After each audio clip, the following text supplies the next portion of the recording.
Salo boromni bishingti CPIM hasti bedego International Mother Language Day palai jaka aroban jaka borom gnang Jitendra Choudhury। আজ 21শে ফেব্রুয়ারি আজ থেকে ৭৪ বছর আগে ১৯৫২ ইংরেজিতে তৎকালীন পূর্ব পাকিস্তানে সেখানে বাংলা ভাষার উপর উর্দু চাপিয়ে দেওয়ার প্রতিবাদে এবং বাংলা ভাষার মর্যাদা ও স্বীকৃতির দাবিতে ঢাকার রাজপথে সেখানে ছাত্র যুবক এবং সব বয়সের নাগরিকরা তারা সকালবেলা পথে নেমেছিলেন।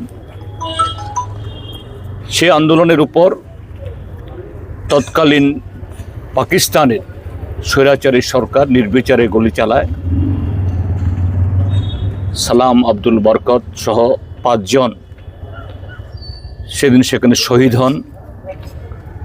পরবর্তী সময়েতে গোটা পূর্ব পাকিস্তানে বা আজকের বাংলাদেশে আরও বহু সেখানকার নাগরিক এই আন্দোলনকে এগিয়ে নিয়ে যাওয়ার সুবাদে তারাও শহীদের মৃত্যুবরণ করেন। কিন্তু সেদিনের সে আন্দোলন তাদের জাত্য বলিদান বৃথা যায়নি।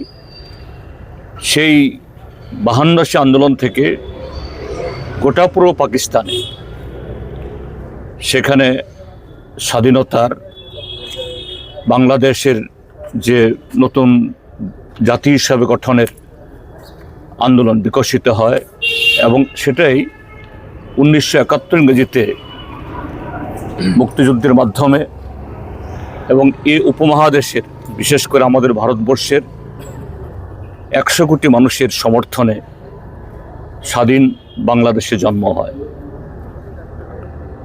আমাদের এই সারা পৃথিবীতে আমাদের এই ভারতীয় উপমহাদেশের বহু অবদান বা কন্ট্রিবিউশন রয়েছে। আমরা গর্বিত ১৯৫২ ইংরেজির সেই ভাষা আন্দোলন, এটা ১৯৫২ সেই যে শহীদান দিবস, এটাকে ১৯৯৯ ইংরেজিতে ইউনেস্কো আন্তর্জাতিক মাতৃভাষা দিবস হিসেবে স্বীকৃতি দিয়েছে। ২০০০ সাল থেকে সারা বিশ্বব্যাপী এটা আজকের দিনে প্রতিপালিত হয়ে আসছে। আমরা যেহেতু এই অঞ্চলের উপমহাদেশের, আমরা গর্বিত বাংলাদেশে বা আমাদের উপমহাদেশে এরকম একটা ঘটনা ঘটেছে এবং সে ১৯৫২ ঘটনাই শিলচরে হোক, বরাকে হোক এবং ১৯৭৫ আমাদের এখানে ককবরক ভাষার স্বীকৃতি যে আন্দোলন, এতে জোয়ার আনে। ধনঞ্জয় ত্রিপুরা শহীদের মৃত্যুবরণ করেন। ১৯৭৯ ইংরেজিতে ককবরক ভাষা, যে ভাষাভাষীর যারা প্রভুরা, আজকে তারা প্রভু বলেন, সামন্তরা ১৪০০ বছর নাকি এই ত্রিপুরাজ্য শাসন করেছে, কিন্তু ককবরকের মর্যাদা দেয়নি।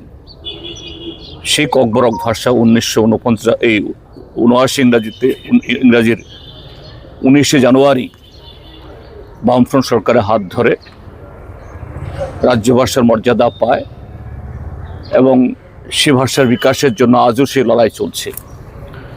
আমরা আজকে যখন এই ২১শে ফেব্রুয়ারি আমরা প্রতিপালন করছি, আমরা বলছি না আমাদের ভাষা পরাধীন, কিন্তু আমাদের দেশের বর্তমান শাসক দল তারা সেই ৫২ কায়দায় তখন পূর্ব পাকিস্তানের স্বৈরশাসকরা যেভাবে বাংলা ভাষার উপরে আক্রমণ বা অত্যাচার নামিয়ে এনেছিল, ঠিক সেই কায়দায় খুব সুকৌশলে, খুব সন্তর্পণে, সূক্ষ্মভাবে আমাদের এই দেশেও যে হিন্দি চাপিয়ে দেওয়ার, ভারতবর্ষ একটা বহুভাষাভাষিক দেশ, সাংস্কৃতিক ভাষাগত বৈচিত্র্যের সমাহার, কিন্তু সেখানে কিভাবে এটা হিন্দি এবং একটা নির্দিষ্ট ধর্ম চাপিয়ে দেওয়ার একটা প্রবণতা আমরা ক্রমশ লক্ষ্য করছি।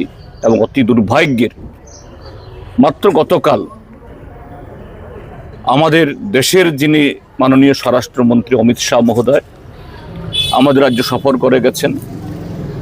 আমাদের দেশের স্বরাষ্ট্র মন্ত্রকের অধীনে একটা রাজভাষা দপ্তর নামে একটা দপ্তর আছে হিন্দি প্রসারের জন্য, এতে কারো আপত্তি সেখানে নেই।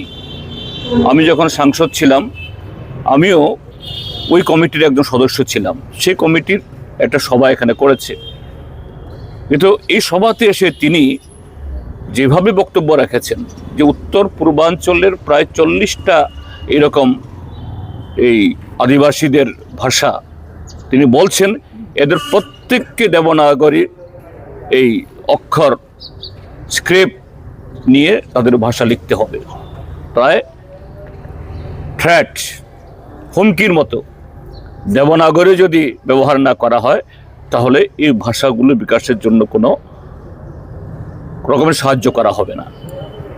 এটা এক ধরনের ভাষা সন্ত্রাস, ভাষা সংস্কৃতির আধিপত্যবাদ। এটা RSS এর চিন্তাভাবনা প্রসূত। আমরা এর নিন্দা জানাচ্ছি।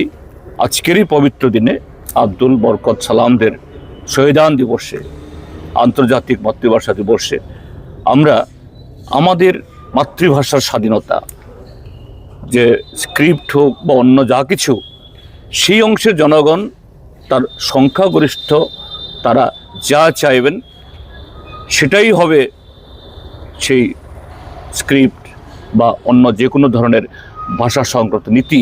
এর বিরুদ্ধে কোনো ধরনের আধিপত্যবাদ চাপিয়ে দেওয়ার বিরুদ্ধে আমরা আজকে যখন আমরা এই 21শে ফেব্রুয়ারি আমরা প্রতিপালন করছি, আজকের এই দিবসে যেমন শহীদদের স্মরণ করছি, সেই 52 হোক বা এই 61 হোক বা 75, তার সাথে আজকে যারা এই ভাষা ওপর দমন নীতি চালিয়ে যেতে চাইছে তার বিরুদ্ধেও আমরা অঙ্গীকার ঘোষণা করছি।